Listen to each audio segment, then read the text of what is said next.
โอเคครับ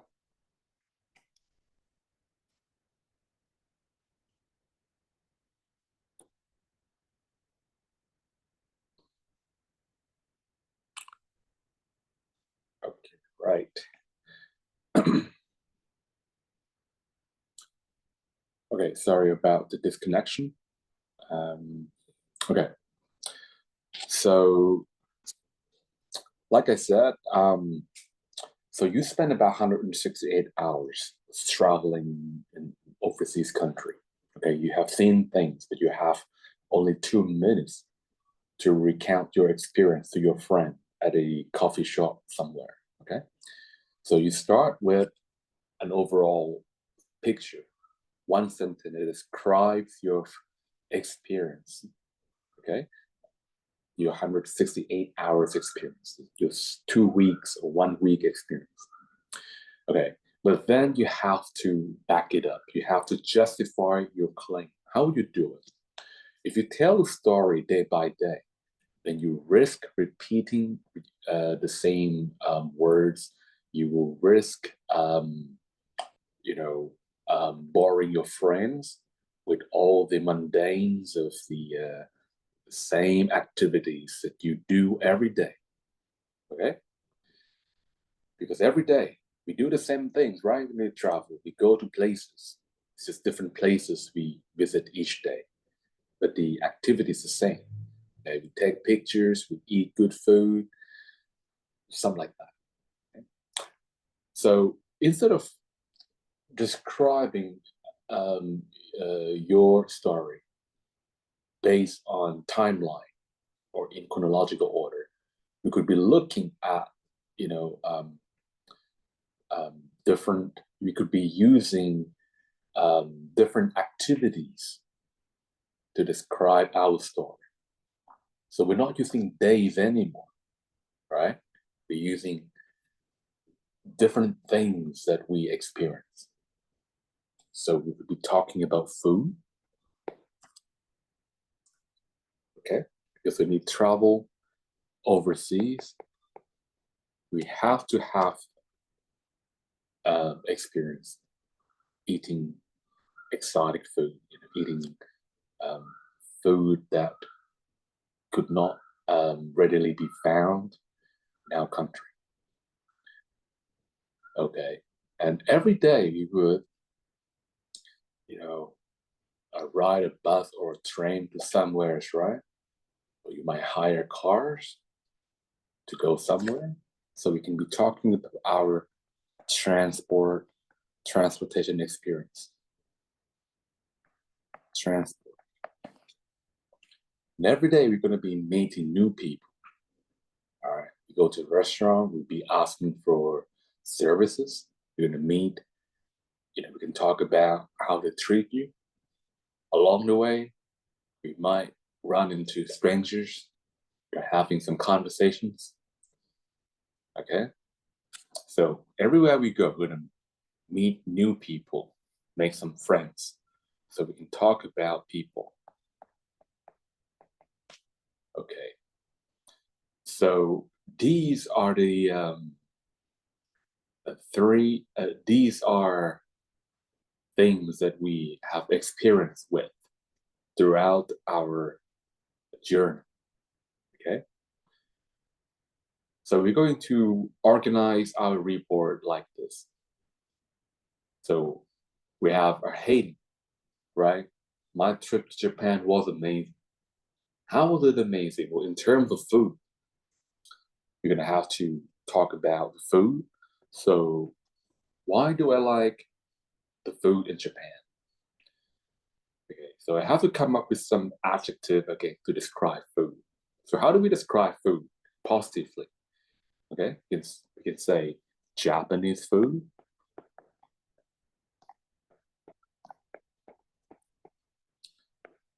was not too expensive. Okay, what else can we say about the food? We can say Japanese food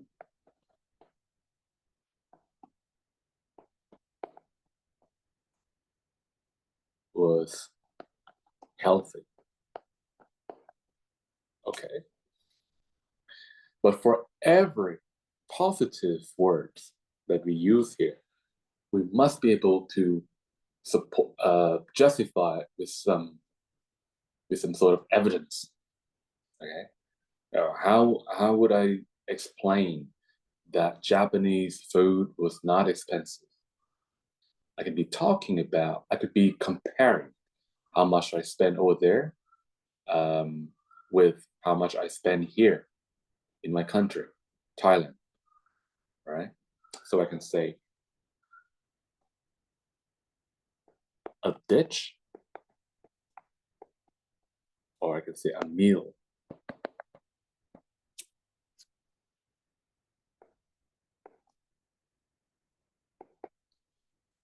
costs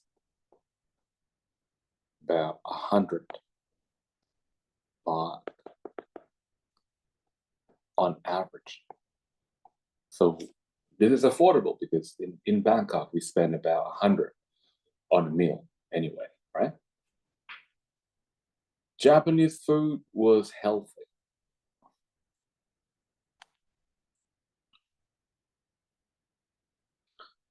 Um, how would I explain that? So I can say um,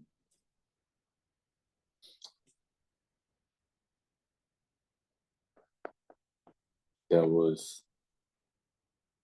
I can say they don't use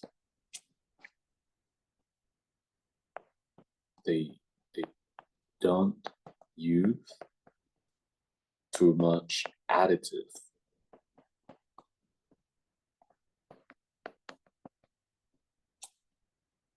or preservative. So additive are um, things that they add to your food just to make it look good or bring up the taste, like MSG or some coloring that they use for the food. Okay, what about transportation? What do I like about the transport? Well, I could say the public transport was very clean. We talk about the cleanliness, right? And all I have to do is give some example just to back it up. Okay, so I can say no rubbish in their railway system. Okay, no rubbish in their railway system. What else can I say about the transport? I could say the public transport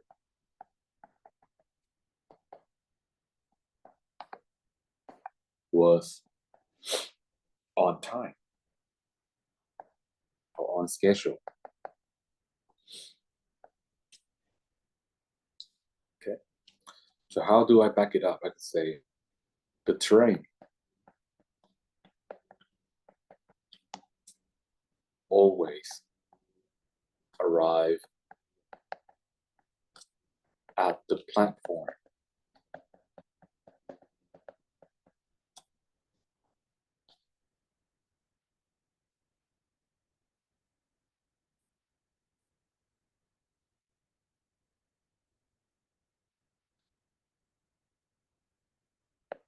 at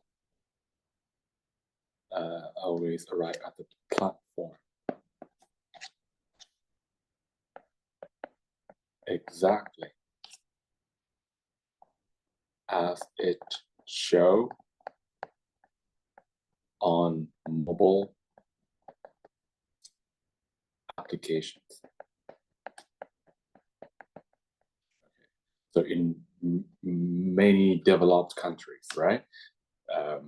You could use, for example, Google Map to look at when a certain bus number or certain train will be arriving at your platform, and it's going to be there exactly as it says on Google Map.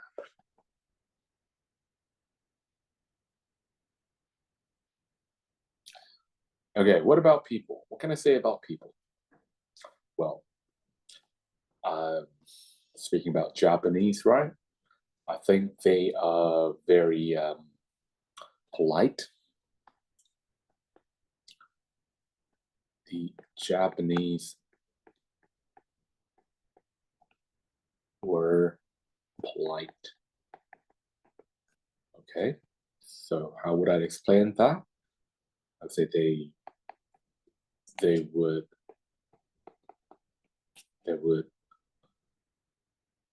thank you. They would thank you by bowing their head for everything you do for them. You do them a favor, they would just endlessly thank you. What else? I think they're honest, right? The Japanese are honest. Okay.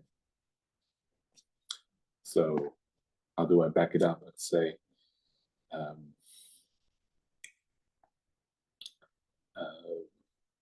they return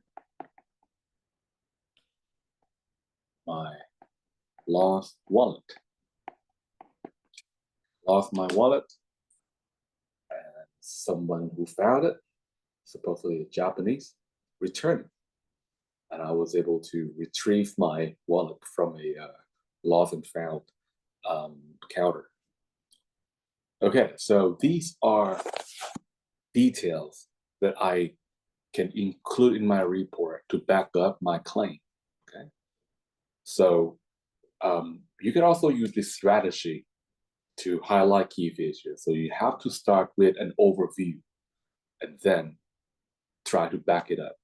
Okay, the tricky part would be how would you sectionalize your support?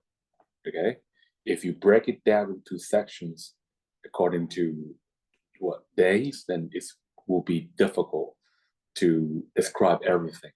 Okay, so you have to be smart about how you sectionalize your support, how you break it down into different sections. Okay, in this case, I think the smartest way to break it down into section is based on what I interacted with.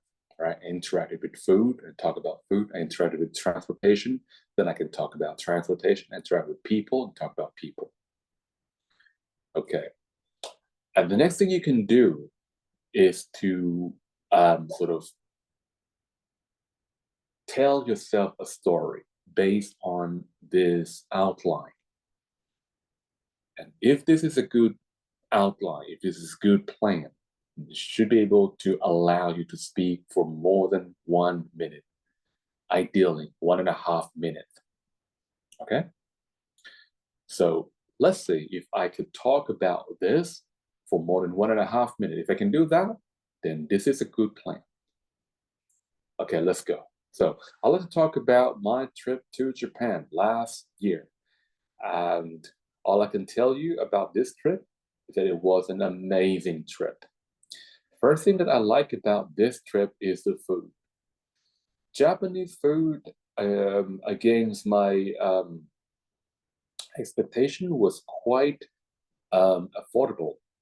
Okay, it was contrary to what I first thought about the food expenses. I thought I had to spend a lot of money, but actually no.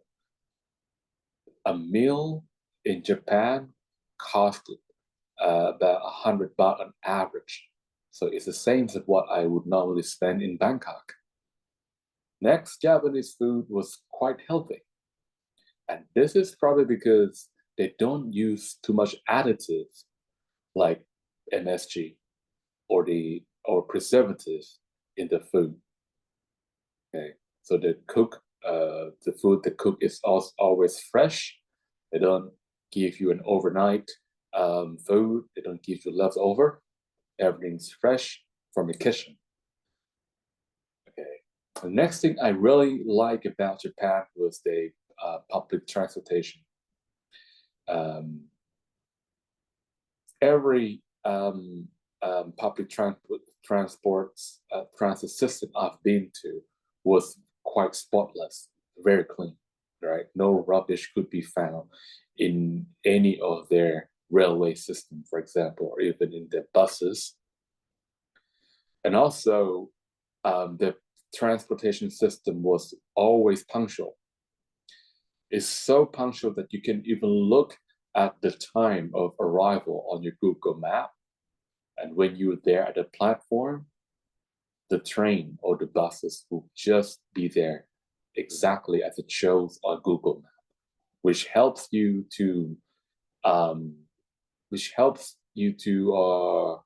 be able to follow your plan very effectively.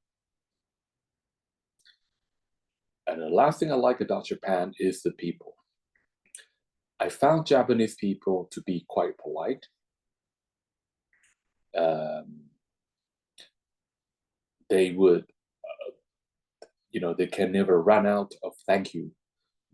Every time you do them a favor, they would endlessly say thank you to you. Okay, like they really appreciate what you do for them.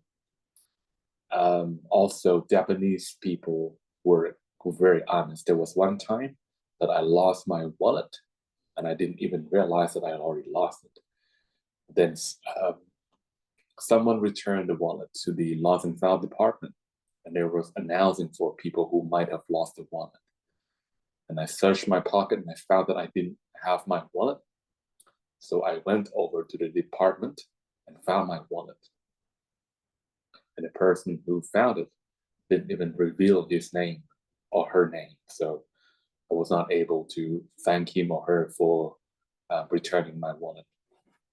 Okay, so far so good. Okay, so this looks like a solid plan.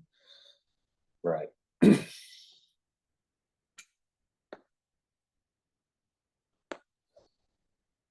All right, here we go. So the next thing we're going to be talking about is paraphrasing. Okay. So after you have prepared your content, you have highlighted the key features, you have extracted the overview. Just before you start writing your introduction, you want to write a sentence that explain the graph, which is going to be the same sentence that you see at the top of the graph. Okay, we call that description. So what do we do with the description? We paraphrase it. We could have copied and pasted, but why do that? Because we're not getting any marks. If you use the exact same wording, all right, we're not getting any marks, all right, and they don't count towards your 150. Okay, so we want to be smart and paraphrase it. Okay, so there are many different ways, many different methods we could use to paraphrase. Okay, so say we are given this description. The lie graph gives the average length of life for men and women in the United Kingdom from 1901 to 2025. Okay,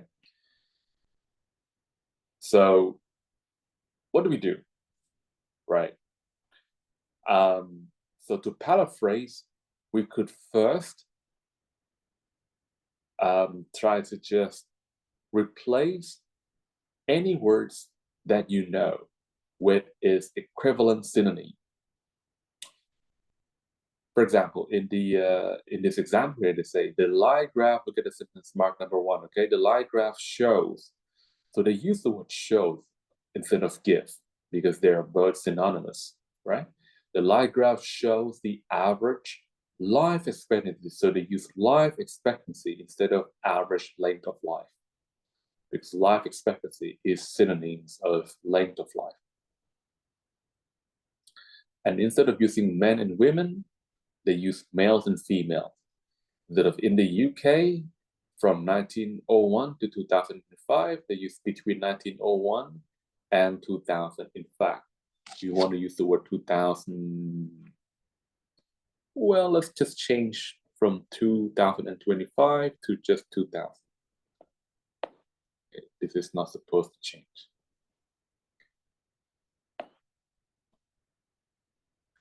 Okay, so this is just 2000, okay?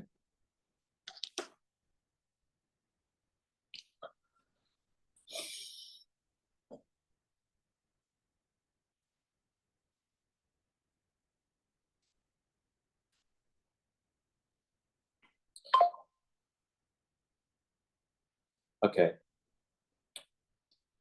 Next, if you look at sentence mark number 2, same technique is being employed here. The line graph depicts, so they use a different verbs. Depicts and gives are synonymous. Depicts the average life expectancy. So they use life expectancy instead of average length of life. Okay. From males and female instead of from men and women. In the UK, they use who live in the UK, so they extend it a little bit with adjective clause. Okay. So the second version just have an extended version of adjective clause instead of just using prepositional phrase. Looking at the third version, right? Sentence mark number 3. Information about the average life expectancy for British male and female citizens from 1901 to 2000 is given in the line graph. So the third version has a major change, okay?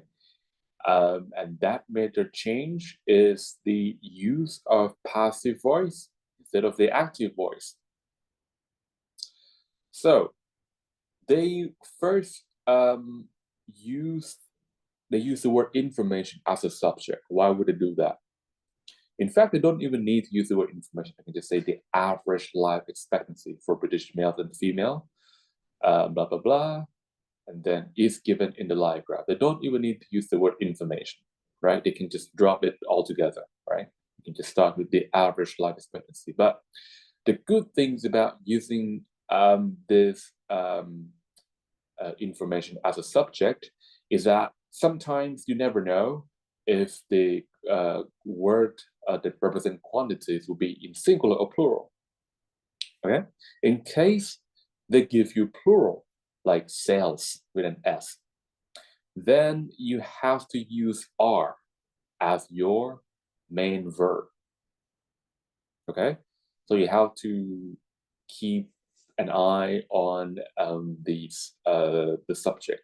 Okay, but if you use information as a subject and you make all those words that represent quantity as a complement, you never have to worry about the plural or singular form of your quantity, right? Because the subject is this uncountable noun. Okay, so you can ignore. You don't have to keep an eye on the plural or singular of the word of quantities. So this make it's more safe, in a way you construct a sentence. But one problem I see with this method of paraphrasing is the very long subjects. The actual subject is one word, it's the word information. The rest is just complements. So it is this complement that make this subject overall quite large. And when the subject is too long, then the sentence doesn't look good. That's why we have number 4. So for number 4, instead of using a very long subject, we sort of truncate it, we make it a little bit shorter. by removing information about time, from 1901 to 2000, this is information about time. We move it to the end of the sentence. Our sentence now read information about the average life expectancy for British males and female citizens is given. Okay. Is given in the line graph. And then we have a reduced adjective clause to modify the word graph. This is the same as which covers the period from 1901 to 2000. But instead of using which covers, we use covering. Okay, the period from 1901 to 2000.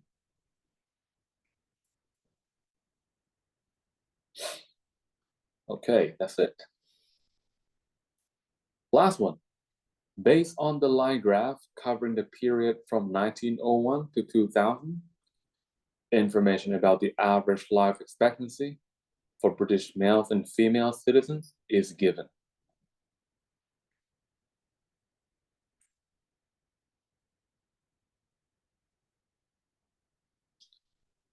Right.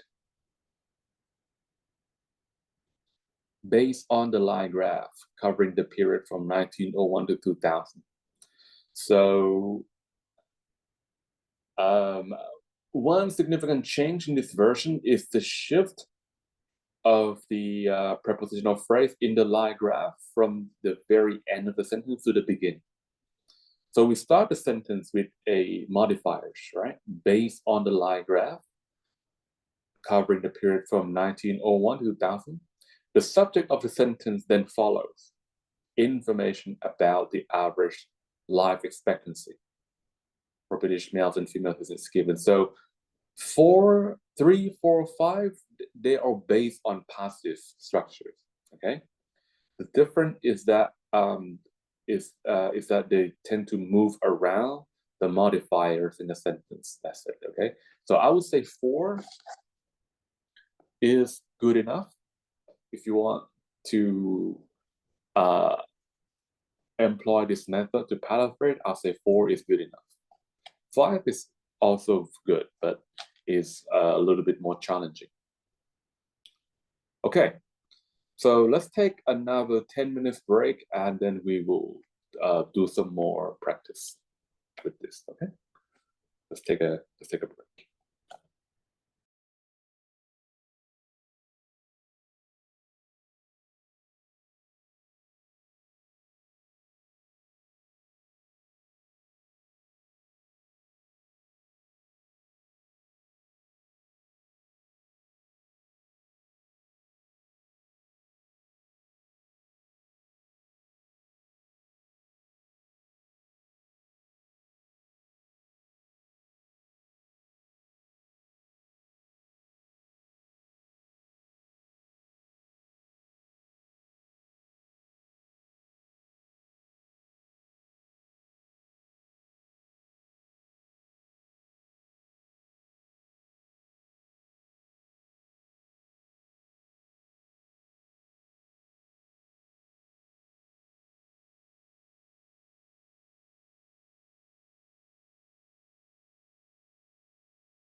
Okay. ต่อนะครับ All right. So you guys have seen different methods of paraphrasing. Let us do some practice. So I'm going to go back to one of our past examples, okay?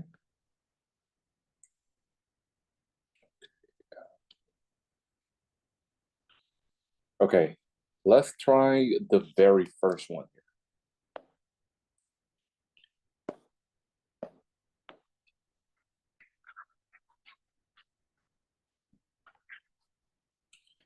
So we see that it is given that this chart below shows the global sales of 3 different items between 2000 and 2003. Okay, so this is the description that is always present. It's always with the chart. Okay, our goal here would be to paraphrase this. So based on the previous methods you have seen on chapter 2, what should we do? Okay, so for the sake of simplicity, I'm going to stick to method number 4, okay?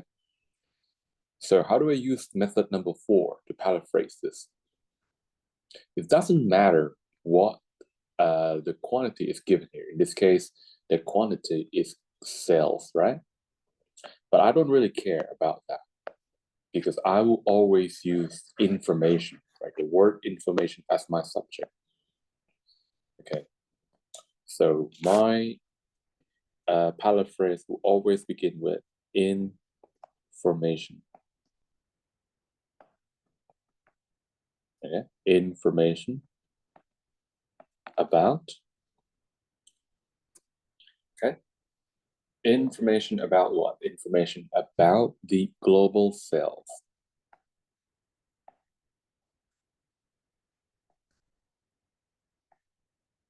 Information the global sales of 3 items, which are game software, okay, game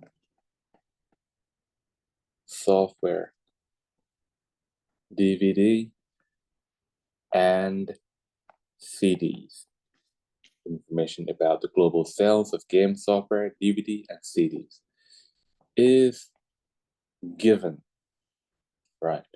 Is given. I'm going to use given. I can use other words as well. I can use depicted, illustrated, as long as it's different from the verb that they've used in the original sentence. Okay. Information about the global sales of game software, DVD, and CD is given in what? In the bar chart.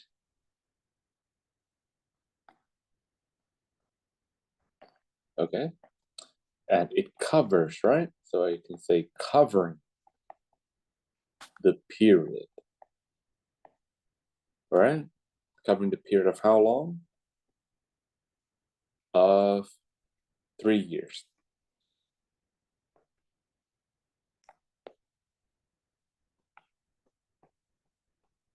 From 2000 to 2003. Right. Information about the global sales of game software, DVD, and CD is given in the bar chart, covering the period of 3 years from 2000 to 2003. Okay, that's it.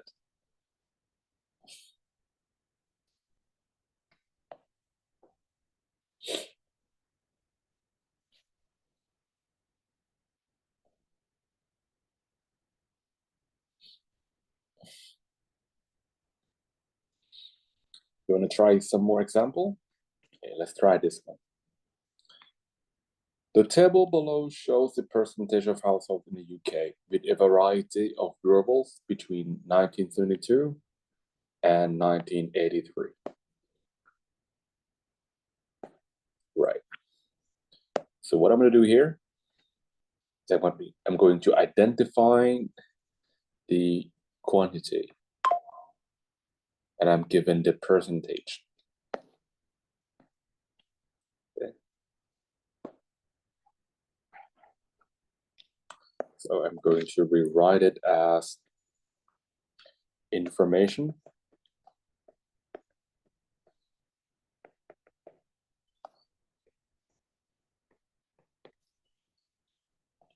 about the percentage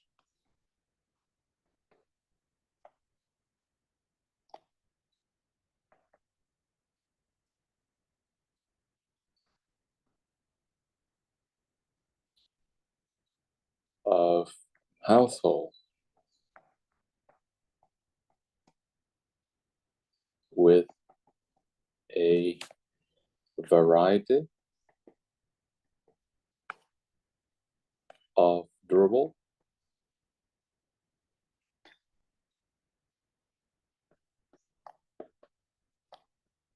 in the UK is illustrated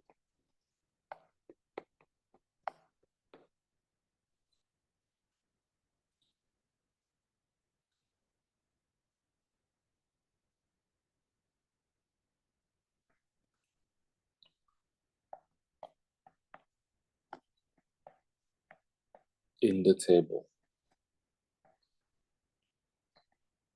covering the period from 1972 to 1983. Okay? You guys are good? I hope so.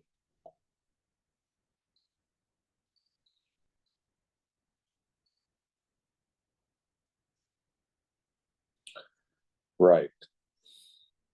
So that's the end of chapter 2. It's quite brief. Moving on to chapter 3. So in chapter 3, we're going to be looking at different methods of organizing our content. Okay. So after having identified all the key features, right, we will have a list of stuff we want to include in our report. But how are we going to organize it? How are we going to break it down into paragraphs so that they're easy to follow? Okay, so let us now introduce the concept of paragraph. So what is paragraph, first of all? Okay, so paragraph consists of multiple sentences, right? How many sentences should be there in one paragraph? Well, it's not about the number of sentences. In fact, there's no rules defining how many sentences there should be in a paragraph. Now, a paragraph is simply a claim and support. Okay, it's this structure. If you have a paragraph, you need to have a main idea of the paragraph, and you need to have a support or justification. It could be as short as 2 sentences, right? You can have one sentence as a claim and the other sentence as a support. It could be as short as 2 sentences, but nobody write a paragraph with just 2 sentences. Okay? Otherwise, that means your method of breaking your content into paragraph is not effective enough.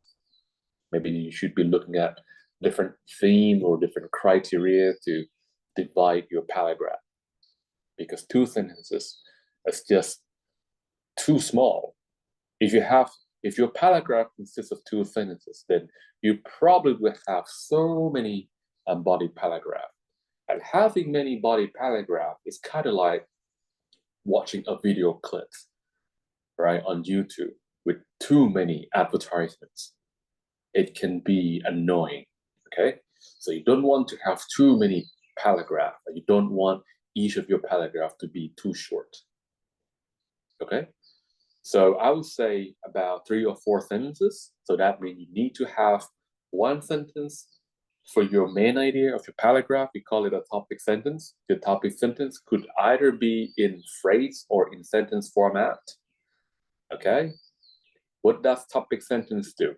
It defines the code in that paragraph. So everything you write will be based upon that topic sentence. You will not talk about anything that is beyond the scope given by your topic sentence. All right. Now, as far as task one is concerned, okay, there are about 3 different strategies you can use to break down your body paragraph. Okay, we could use number 1. We could use trend. Okay, this is the first strategy. Is to look at the trend. So when we look at the trend, we will be able to see some quantities with uptrend and the other quantities with downtrend. Okay, so we can group all the quantities that exhibit downtrends together and all the quantities that exhibit uptrends together.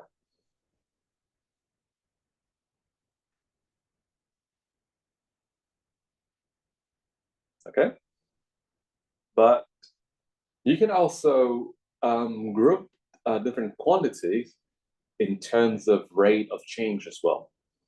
So let's say you have 10 quantities and they all exhibit an uptrend. But when you look at the rate of change, maybe the first 5 quantities have a slightly lower rate of change than the other 5.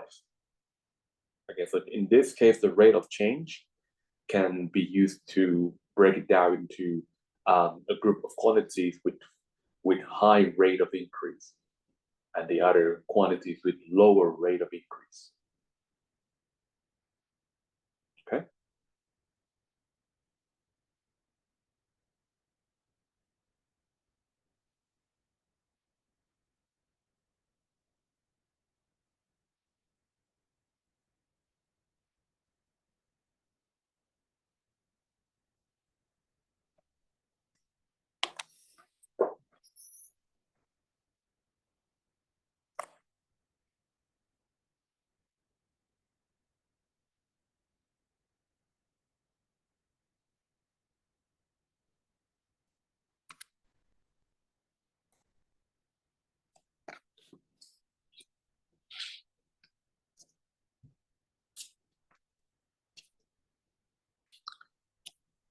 Okay, apart from the trend, we could use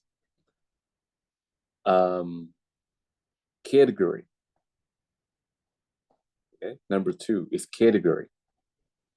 So category could be either predefined or user-defined. Okay, so say they give you 10 different quantities. Okay, you can look at what these each of these quantity have in common and try to like group them. Okay, if all those 10 quantities represent the percentage of user of some electrical appliances, then we can categorize electrical appliances in terms of labor saving, okay, and in terms of telecommunication and whatnot. It's up to you. Okay, so you can use category, you can use trend. What else can you use? You could use chronology. Okay, so time, chronology means time. Okay, so you can use time to break down your paragraph. So let's say you have a plot, a line graph that span over a period of 10 years. So over that period of 10 years, you will see changes in quantities of many different quantities. Okay, so what you can do here is you can divide your paragraph into 2. So the first paragraph can talk about changes that took place during the first half of the period. In this case, 5 years, right? The total is 10. So the first half is the first 5 years. Okay, so you talk about what happened in the first 5 years. Then you start a new paragraph and talk about what happened in the second half or the last 5 years. And then you can compare, some pattern that you can observe from the first half and from the second half. right? So it's up to you, okay? So three methods, okay? You can use trend, you can use category, or you can use time. I'm gonna skip over, oh, sorry, no, okay. So here is an example of a report.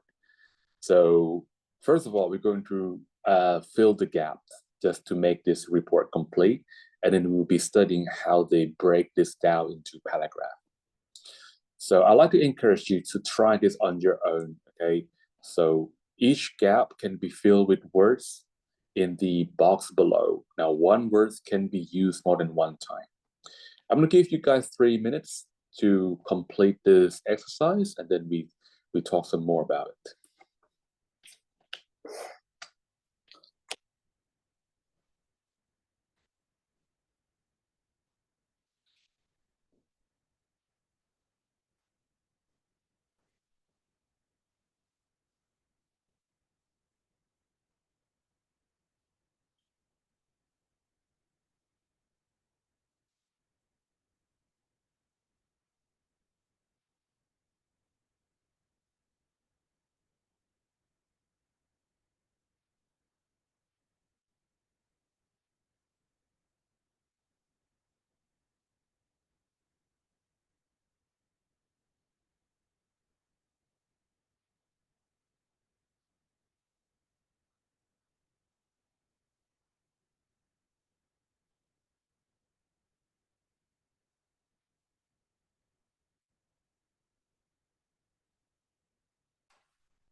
Okay, so let's first fill the gap.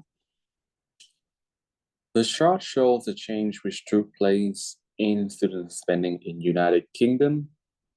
Number two would be a preposition that you put before the time period. This could be anything from throughout, could be during, this could be for. Just pick one word, throughout. Okay. Throughout, HROUGHOUT, right? Throughout the 3 years period. B, students spend 3% less on accommodation, which fell from 23% to 20%. Okay, it fell from 23% to 20% of total expenditure. And there was a 2% decrease in spending on food, bills, and household goods, which fell from 20% to 18%. At the same time, core expenditure went down. 3% is the difference between 10 and 7. So it went down by 3%, from 10% to 7%. Children who constitute 1% of student expenditure in 1996 are not represented in 1999.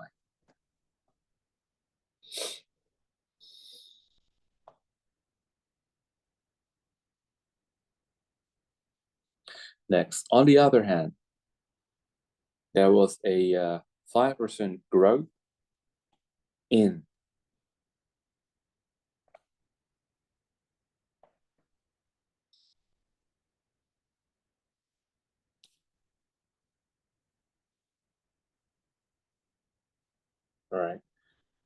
there was a 5% growth in spending on entertainment, which stood at 26% of total expense in 1996, but rose to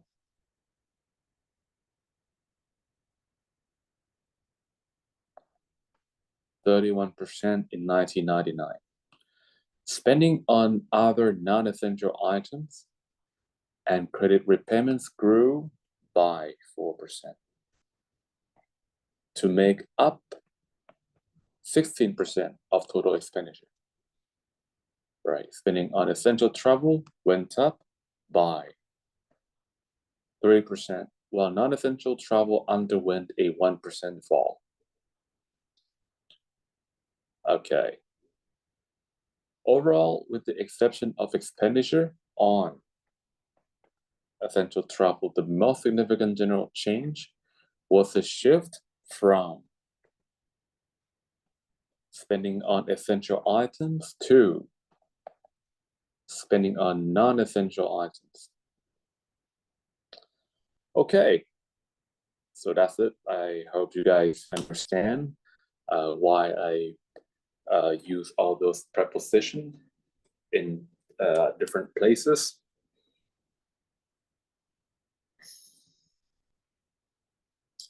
Okay, now let's talk about how this report is organized. So the first paragraph, marked letter A, that is just the paraphrase of the description above the chart. Okay, so it's the same this sentence, and the paraphrase version just gives you the same information. Okay. Now, paragraph B and C, how do they differ? How is B different from C? Now, if you're not careful, you might be thinking that paragraph B is all about quantity with a downtrend, and paragraph C is about quantity with an uptrend. But if you pay closer attention, you'll see that paragraph B is about essential expenditure, right? And most of the essential expenditures that can be found in the bar chart, they just drop in quantity over the period of 3 years to just drop in quantity. Okay. So that means C has to be about non-essential quantity. All right. B is about non-essential quantity. Non-essential expenditures. And most of the non-essential expenditure, they just increase over the course of 3 years, except for some non-essential that's just went down, like non-essential travel is an example of the non-essential expenditure that dropped.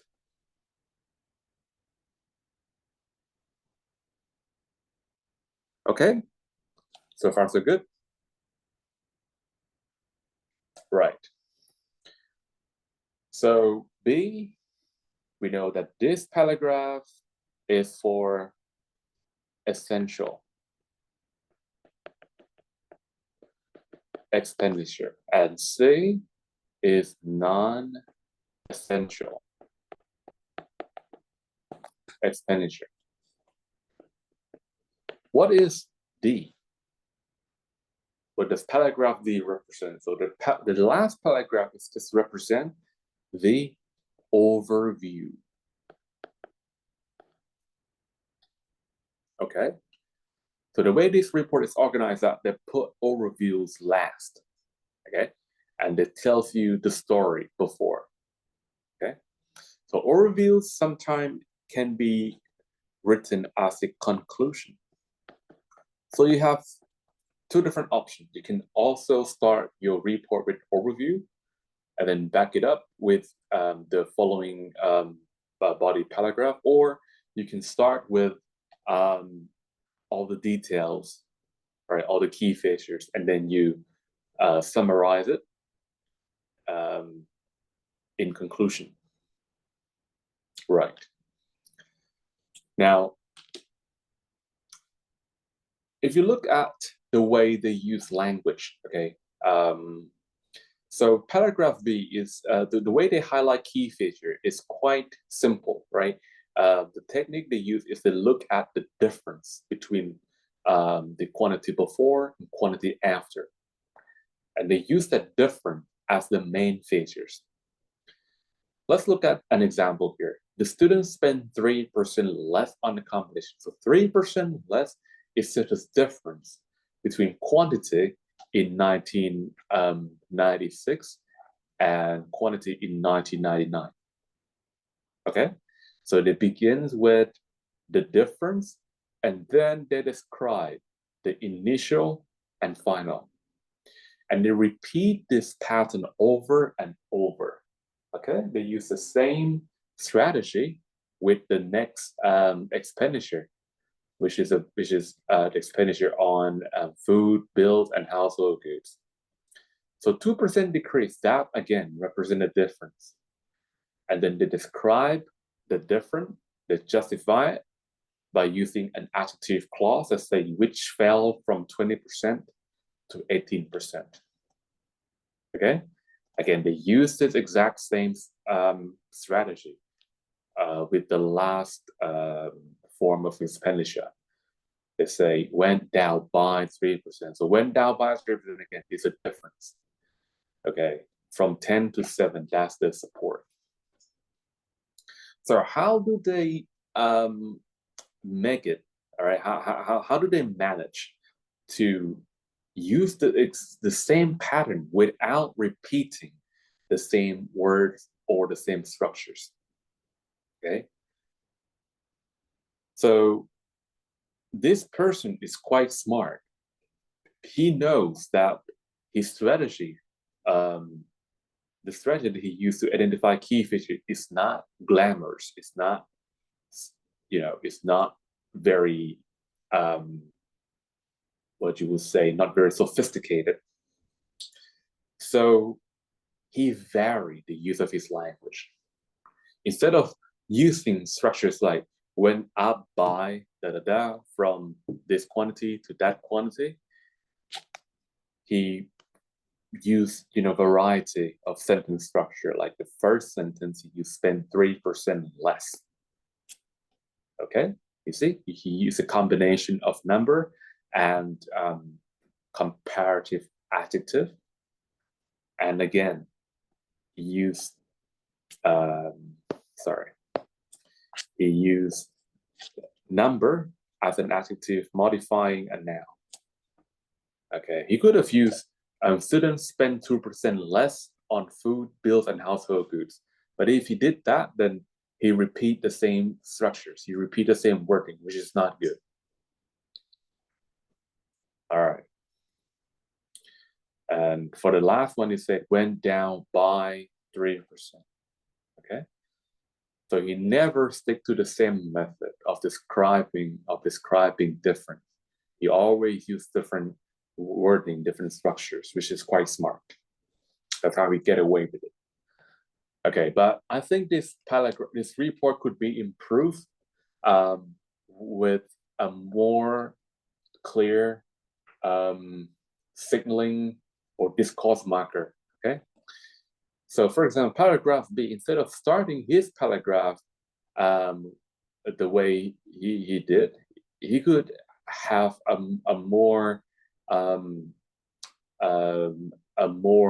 informative sentence or phrase. Example, regarding essential expenditure. Okay? If you add this phrase here, regarding essential expenditure, then immediately the reader will know what this paragraph is about. Okay, and they can, they can have an expectation of what they will see, of what they will read in this paragraph. Okay. The same thing could be done for paragraph C. So they could say regarding non-essential expenditure. Okay. So either do that, then it will help the reader to sort of have an expectation of what they will see in this paragraph. Right. Other than that, let's look at some other good example. The use of overall in front of the overview. This is good. So when a reader sees signals like overall in summary, to sum up, to summarize, they know that, okay, they have reached the end of the paragraph and they can expect no more from this. Okay, so this marked the end of the paragraph, which is good. Okay.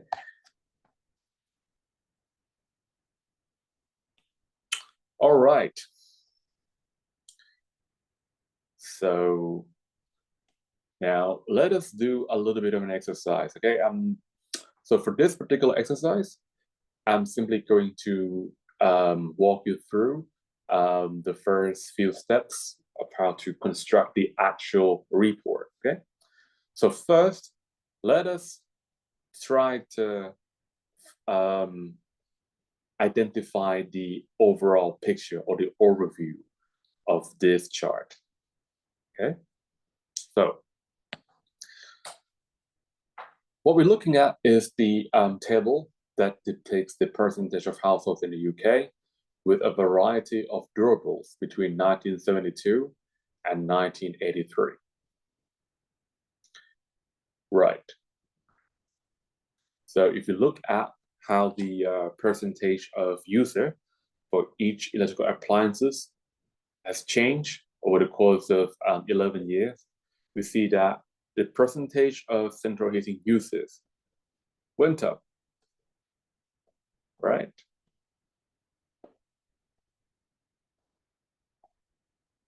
Again, for television, also went up.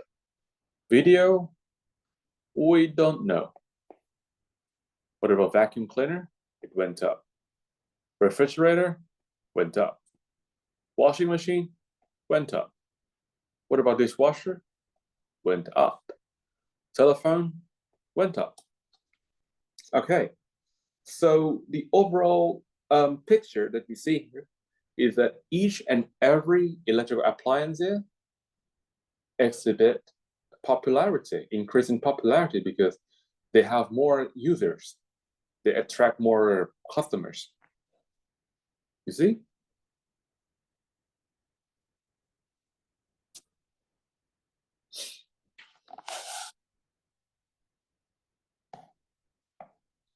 Right. So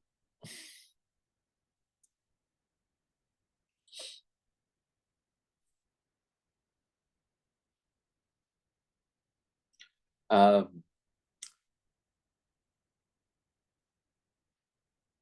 let's write an overview, okay, and put that in the introduction. But before that, let's paraphrase this sentence.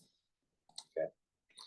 So I can see that this table show the percentage of households. So I'm going to make that the subject of my sentence.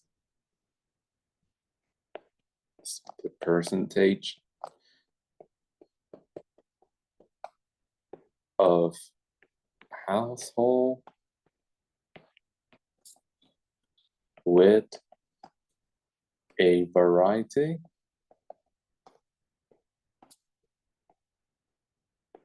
of durables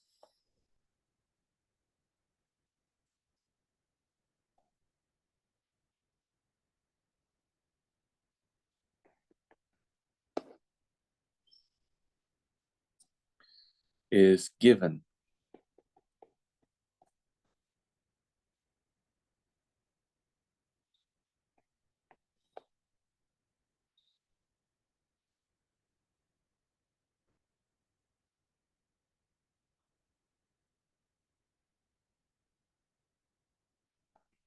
in the table.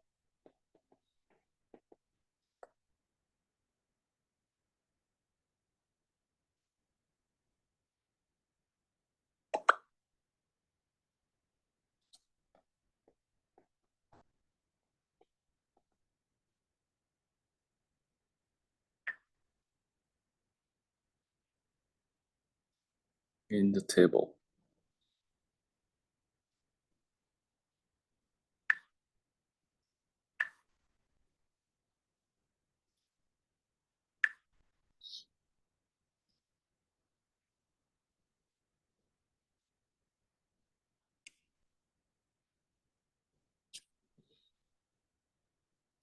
Covering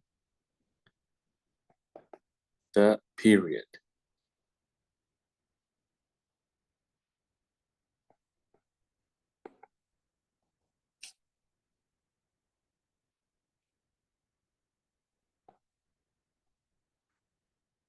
from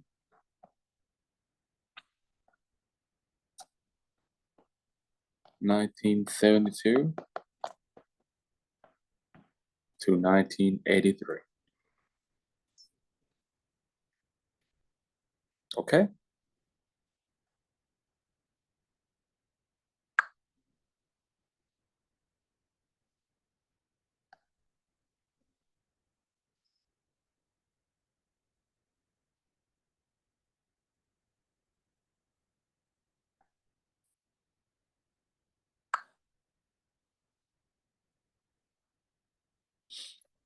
That's it.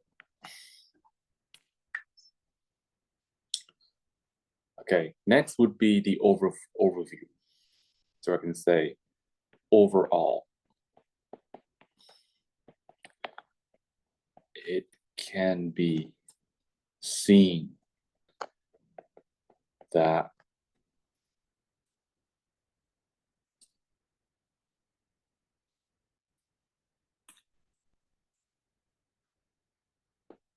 the percentage of users increased for almost every durable.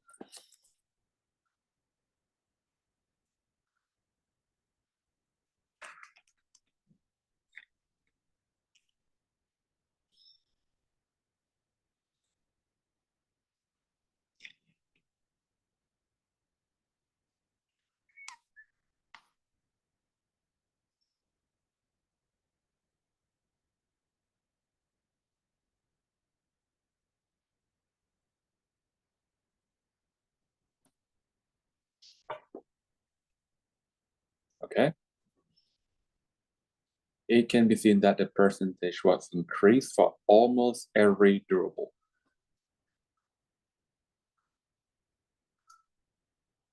Okay. Now, um, now let's talk about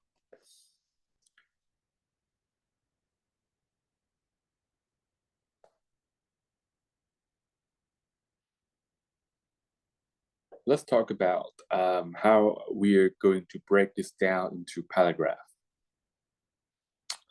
Okay, so the way I see it, there's many different ways, right? We could be looking at the period. Okay, so that's a period of 11 years. We can talk about what happened during the first 10 years. I mean, what happened during the first 5 years. Okay, so maybe from 1972 to maybe 1978. And then what happened after that till the end of the periods. So that's one way to do it. Or we can group these items into two categories. Okay, we could look at the rate of change, for example. So if you look at items with small percentage of users at the beginning, like central heating, okay, telephone, okay. So these two items, they have very small percentage of users, less than 50% from the beginning, okay? And they both exhibit a similar behavior in that they increase very significantly in the percentage of users. But for items like television, vacuum cleaner, refrigerator, and washing machine, okay? So these tends to have very high percentage of users. So the change is not that significant compared to central heating, television. So you can group central heating, telephone together, and the rest will go to the same paragraph. Okay, so you can also do that. So it's up to you. But let us try to identify the key features of some of the items here. Okay, so let us first look at central heating. So what can be said about central heating? If you look at the rate of increase, right, it changed by about 25%.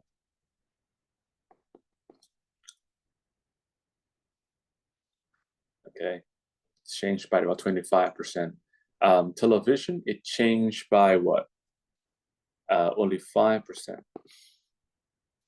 Vacuum cleaner, that's a change by just 8%. What about refrigerator? 21%. Washing machine? Washing machine is a change by 14%. This is a change by 2%. And telephone, that's a change by 35%. Okay, so obviously, central heating and telephone, they have significant increase.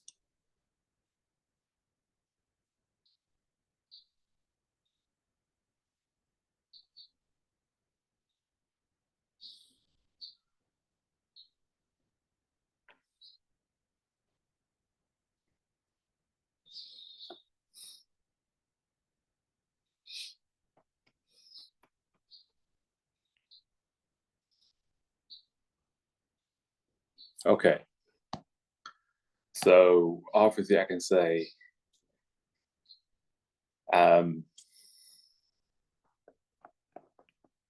central heating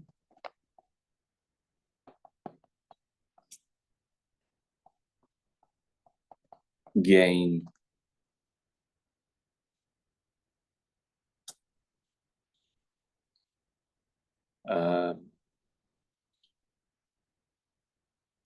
significant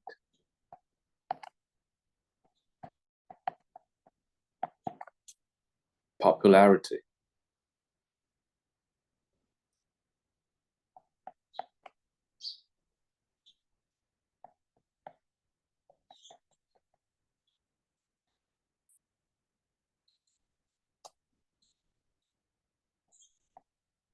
over the span of 11 years. Okay, so that would be my main features. Now, how would I describe it? Now, it's all about, adding some figures, adding some numbers. So I can say in 1972,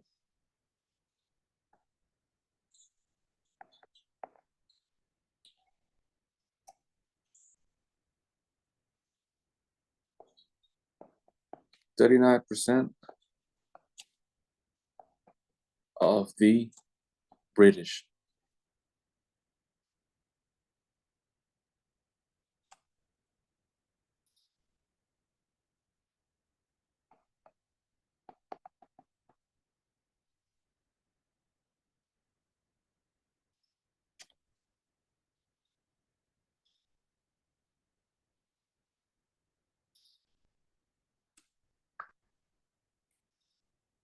of the British households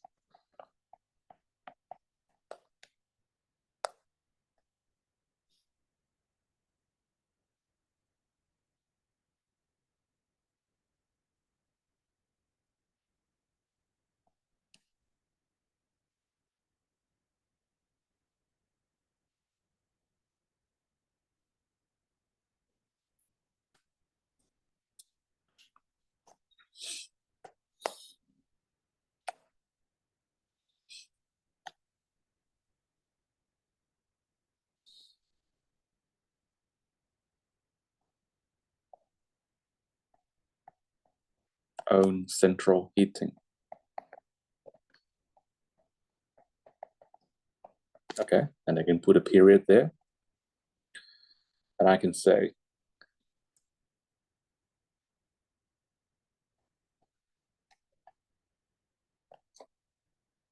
and put only 39%.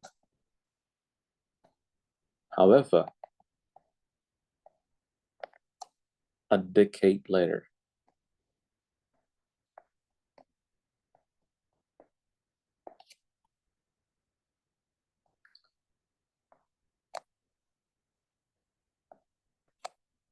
a considerable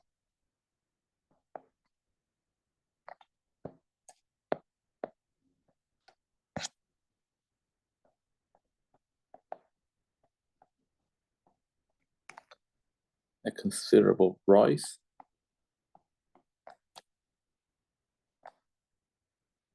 can be found.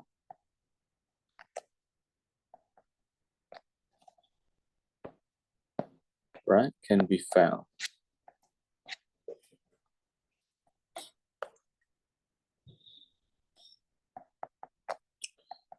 in the ownership